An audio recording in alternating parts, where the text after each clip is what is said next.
এই মুহূর্তে RG Kar medical college থেকে খবর পাচ্ছি, সেখানে বিক্ষোভ দেখানো হচ্ছে, সিবিআই কে ঘিরে বিক্ষোভ। আরেকবার আপনাদের বলবো, আরজিকর মেডিকেল কলেজ যেখানে দুর্নীতি এবং ধর্ষণ খুনের ঘটনার দুটো সমান্তরালভাবে তদন্ত সিবিআই করছে, সেই সিবিআই কে ঘিরে বিক্ষোভ। সন্দীপ সরকার আরো বিস্তারিত বলতে পারবেন, দেখাও সন্দীপ। দেখো, সিবিআইকে ঘিরে বিক্ষোভের পরিস্থিতি তৈরি হয়েছিল যখন আজকে সিবিআই এর আধিকারিকরা যারা তদন্ত করছেন এই হত্যাকাণ্ডের, তারা যখন ক্যাজুয়ালিটি ব্লক থেকে বেরিয়ে আসছেন সেই সময় তখন তাদের গাড়ি ঘিরে বিক্ষোভ শুরু হয়। বিক্ষোভটা পরবর্তীতে হয়েছে প্রথমে বেশ কয়েকজন নার্স যারা বিভিন্ন হাসপাতাল থেকে এসেছিলেন আজকে এই আন্দোলন মঞ্চে তাদের সমবেদনা জানাতে, সিবিআই এর টিমকে হাতের সামনে পেয়ে তারা তাদের মধ্যে কয়েকজন কান্নায় ভেঙে পড়েন এবং কয়েকজন আর্জি জানাতে থাকেন সিবিআই এর আধিকারিকদের গাড়ি ঘিরে যে বিচার কবে পাওয়া যাবে, অবিলম্বে তারা বিচার চান, ইত্যাদি ইত্যাদি। এরপরে যখন সিবিআই এর আধিকারিকরা গাড়ি নিয়ে হাসপাতাল ছাড়ছেন সেই সময় জনা 2-3 ব্যক্তি, তাদের মধ্যে একজন নিজেকে ফার্মাসির পড়ুয়া বলে পরিচয় দিয়েছেন, কল্যাণী থেকে এসেছেন বলে দাবি করেছেন। তিনি অশালীন মন্তব্য করেন, গালিগালাজ করেন এবং সিবিআই এর গাড়ি ঘিরে ধরে বিক্ষোভ দেখাতে শুরু করেন তারা 2-3 জন এবং তাদেরকে হটিয়ে দেয় কেন্দ্রীয় বাহিনী এবং তারপর সিবিআই এর গাড়ি অ্যাডমিনিস্ট্রেটিভ ব্লকের কাছে চলে আসে এবং সেই গাড়িতে হাসপাতালের সুপারও ছিলেন। সুপারকে নামিয়ে দিয়ে সিবিআই এর আধিকারিকরা তারা সিজিও কমপ্লেক্সের দিকে বেরিয়ে যান।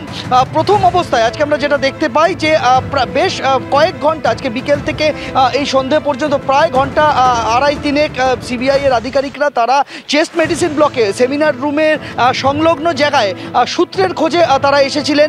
চেস্ট মেডিসিন বিভাগে এবং ওই সেমিনার রুমে কোন কোন পথে আসা সম্ভব, সিসিটিভিকে বাইপাস করে সিসিটিভি এড়িয়ে কোন কোন পথে ঢোকা যেতে পারে তার সম্ভাব্য জায়গাগুলো তারা আজকে খুঁজছিলেন অনেকটা সময়। এবং তারপর সিবিআই এর আধিকারিকরা বেরিয়ে এসে সেই ক্যাজুয়ালিটি ব্লক বা এমার্জেন্সির যে বিল্ডিং, সেই বিল্ডিংয়ের লাগোয়া একটি ক্যান্টিন, সেই ক্যান্টিনে একতলায় এবং দোতলায় তারা সেখানে বেশ কিছুটা সময় কাটান, সেখানকার কর্মচারীদের সাথে কথা বলেন, সেখানে সেই জায়গায় তারা ঘুরে দেখেন। এরপর যখন সিবিআই এর আধিকারিকটা বেরিয়ে যাচ্ছিলেন সেই সময় তাদেরকে ঘিরে ধরেন প্রথমে নার্সরা।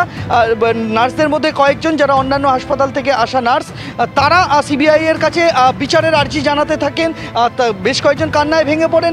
এরপরে যখন সিবিআই এর গাড়ি হাসপাতাল ছাড়ছে সেই সময় জনা 2-3 ব্যক্তি যারা নিজেদেরকে কল্যাণীর থেকে আসা লোক বলে পরিচয় দিয়েছেন, তারা সিবিআইয়ের গাড়ি ঘিরে ধরে বিক্ষোভ দেখাতে থাকেন এবং 1 মাসেও কেন বিচার মিলল না এই দাবিতে তারা তারা তারা গালিগালাজ শুরু করেন এবং তারপর তাদেরকে হটিয়ে দেয় কেন্দ্রীয় বাহিনী এবং তারপর সিবিআই এর টিম বেরিয়ে যায়। একেবারে অনেক ধন্যবাদ সন্দীপ তোমাকে।